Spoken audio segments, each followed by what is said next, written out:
En 1830, une flotte française impressionnante jette l'ancre devant Alger. Dans les salons parisiens et les états-majors, on est persuadé que ce ne sera qu'une formalité, une expédition punitive rapide pour laver un affront et s'emparer d'une terre jugée sans défense. L'affaire de quelques semaines, tout au plus, mais c'était sans compter sur la ferveur d'un peuple et la volonté d'un homme. Un homme qui, sorti de l'ombre, allait unifier des tribus dispersées sous la bannière de la foi et mener contre l'une des plus grandes puissances du monde une guerre de résistance acharnée qui durera plus de 15 ans. Cet homme ne fut pas couronné roi, mais proclamé commandeur des croyants. Voici l'histoire du djihad, oublié d'Abd el-Kader contre la France. Chapitre 1. L'émergence du commandeur. Pour comprendre sa fulgurante ascension, il faut revenir à l'Algérie de 1830. Le pays n'est pas une nation au sens moderne. C'est un territoire morcelé, une mosaïque de tribus fières et autonomes, de cités côtières regardant vers la mer, le tout vaguement rattaché à un empire ottoman lointain, fantomatique et déjà sur le déclin. Alors, quand l'armée française débarque, elle exploite un prétexte presque anodin, l'affaire dite du coup d'éventail. 3 ans plus tôt, le Dey d'Alger, exaspéré par une vieille dette non payée, aurait eu un geste d'humeur envers le consul de France, le frappant avec son chasse-mouche. Pour le roi Charles X, c'est l'offense parfaite pour lancer une opération de prestige. La prise d'Alger est fulgurante. L'autorité ottomane s'effondre comme un château de cartes, laissant derrière elle un vide béant, un chaos que les Français pensent idéal pour une conquête facile. Mais ils ont sous-estimé la profondeur du pays. Dans l'ouest, autour de la ville de Mascara, les tribus observent l'arrivée des infidèles et n'ont aucune intention de se soumettre. Elles cherchent un chef, mais pas n'importe quel chef. Pas un simple guerrier avide de butin, mais un homme capable de transcender les querelles intestines, un guide spirituel dont l'autorité serait incontestée.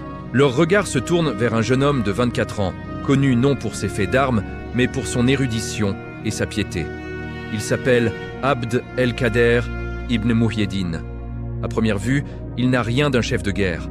C'est un lettré, un poète, un théologien soufi qui a mémorisé l'intégralité du Coran avant même l'adolescence. Son père, Mouhyeddin, est le chef respecté de la confrérie religieuse Kadiriya. Abd el-Kader est un homme qui a vu le monde. Il a fait le pèlerinage à la Mecque, visité Bagdad, étudié en Égypte et à Damas, centres intellectuels du monde musulman. Il aspire à une vie de contemplation, d'études et de prière, loin du fracas du monde. Pourtant, face à l'invasion, les chefs de tribu insistent.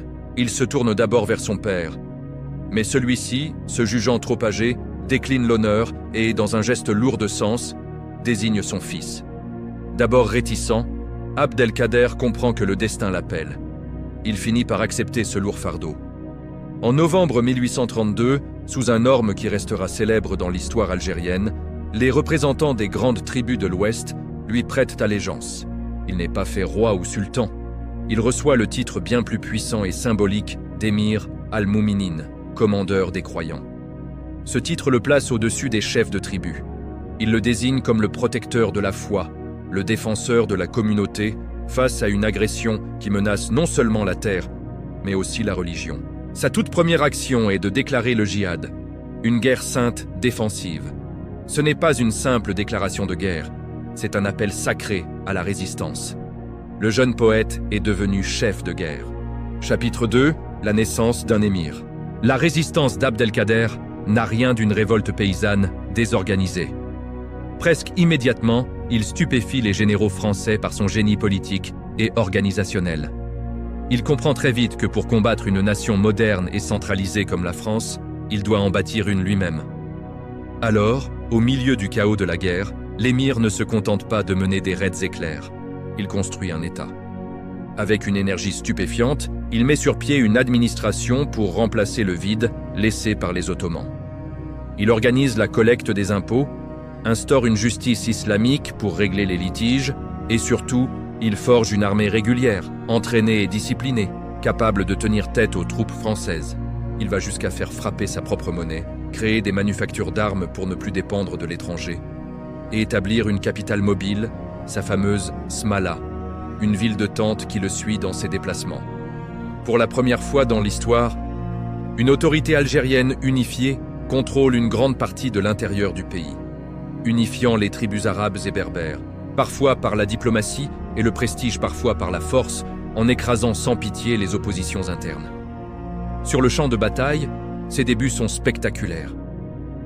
Parfait cavalier, fin stratège, il utilise des tactiques de guérilla, de harcèlement constant, et s'appuie sur une connaissance parfaite d'un terrain difficile. En 1835, il inflige une défaite cinglante et humiliante à l'armée française lors de la bataille de la Makta. L'état-major français est sous le choc. Épuisé par cette guerre imprévue et coûteuse, et souhaitant concentrer ses forces sur la colonisation de la côte Est, la France décide de faire ce qui était impensable quelques années plus tôt: négocier. En mai 1837, le général Bugeaud, au nom du roi de France, signe avec l'émir le traité de la Tafna. C'est une immense victoire politique pour Abd el-Kader. Le traité est une consécration. La France reconnaît officiellement sa souveraineté sur près des 2/3 de l'Algérie, un vaste territoire à l'intérieur des terres, en échange de sa reconnaissance de la présence française sur une étroite bande côtière. Pour l'émir, c'est un répit vital pour consolider son État naissant. Pour les Français, ce n'est qu'une paix de façade, car cette paix est un mirage. À Paris, les faucons du parti colonial, influents dans les milieux d'affaires et à l'armée, crient à l'humiliation. Pour eux, l'ambition n'a jamais été de partager l'Algérie, mais de la posséder entièrement. En octobre 1839, l'armée française commet la provocation ultime. Une colonne de soldats, sous les ordres du duc d'Orléans, fils du roi, viole délibérément le traité en franchissant un passage stratégique, les portes de fer, qui traversent le territoire de l'émir, pour relier Alger à Constantine. Pour Abd el-Kader, cette violation flagrante est une trahison pure et simple, une déclaration de guerre qui ne dit pas son nom. Il n'a plus le choix. En novembre 1839, il proclame à nouveau la guerre sainte. Mais cette fois, la guerre va changer de visage. Elle va devenir totale. Chapitre 3, l'État en guerre. Face à cet ennemi insaisissable qui a réussi à se doter d'un État, la France change radicalement de stratégie. Elle rappelle l'homme qui avait signé la paix quelques années plus tôt, le général Bugeaud. Mais cette fois, il ne revient pas pour négocier. Il revient en 1841 comme gouverneur général, avec des moyens colossaux et une nouvelle doctrine, brutale et sans concession. Fini la guerre en dentelle, Bugeaud va appliquer une stratégie de destruction systématique. Sa logique est aussi simple que terrible. Puisque l'armée de l'émir est mobile, insaisissable et soutenue par la population, il faut s'attaquer à la population elle-même. Il faut détruire les fondations de son État, anéantir les ressources qui le font vivre pour l'isoler et l'affamer. C'est le début officiel de la politique de la terre brûlée. Bugeaud lance à travers le pays ces fameuses colonnes infernales. Leur mission n'est plus seulement de combattre les soldats de l'émir, mais de détruire les récoltes, de brûler les villages, de s'emparer des troupeaux, d'abattre les vergers. C'est l'ère des razzias, des raids punitifs conçus pour affamer et terroriser les tribus soumises à l'émir. La guerre ne vise plus seulement l'armée, mais les silos, les champs et par conséquent les femmes et les enfants. Cette terreur organisée atteint son paroxysme avec les enfumades. Des tribus entières, fuyant l'avancée des colonnes françaises, se réfugient avec leurs biens et leurs bêtes dans de grandes grottes qui leur servent d'abri depuis des siècles. Sur ordre d'officiers français, des feux sont alors allumés aux entrées.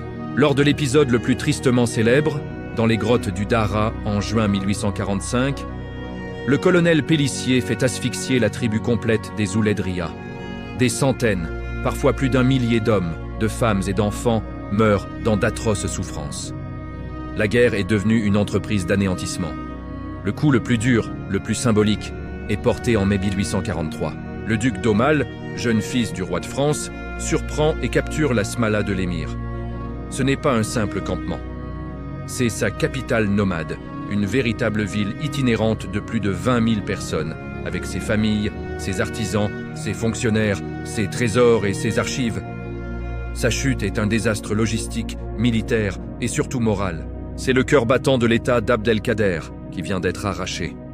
Cette histoire, complexe et douloureuse, est essentielle pour comprendre les racines profondes et souvent méconnues des relations franco-algériennes. Si vous pensez que ce genre de récit historique est important pour ne pas oublier, pensez à vous abonner pour ne pas manquer nos prochaines explorations du passé. Chapitre 4, la guerre totale et la chute. Même privé de sa capitale et de ses ressources, l'émir, incarnation vivante de la résistance, refuse d'abandonner. Il s'acharne, mène une guérilla de l'ombre, mais la machine de guerre de Bugeaud est devenue implacable. Année après année, son territoire se réduit comme une peau de chagrin. Ses soutiens sont exsangues, terrorisés par la politique de la terre brûlée. À bout de ressources, il cherche un dernier refuge au Maroc voisin, espérant y lever de nouvelles troupes et obtenir l'aide du sultan. Mais l'armée française le poursuit au-delà de la frontière. Le 14 août 1844, à la bataille d'Isly, le général Bugeaud écrase l'armée marocaine venue prêter main forte à l'émir. La défaite est totale. Suite à ce désastre, le sultan du Maroc, menacé d'invasion, signe le traité de Tanger. Il s'engage non seulement à ne plus aider l'émir, mais à le déclarer hors la loi et à le traquer sur son propre territoire.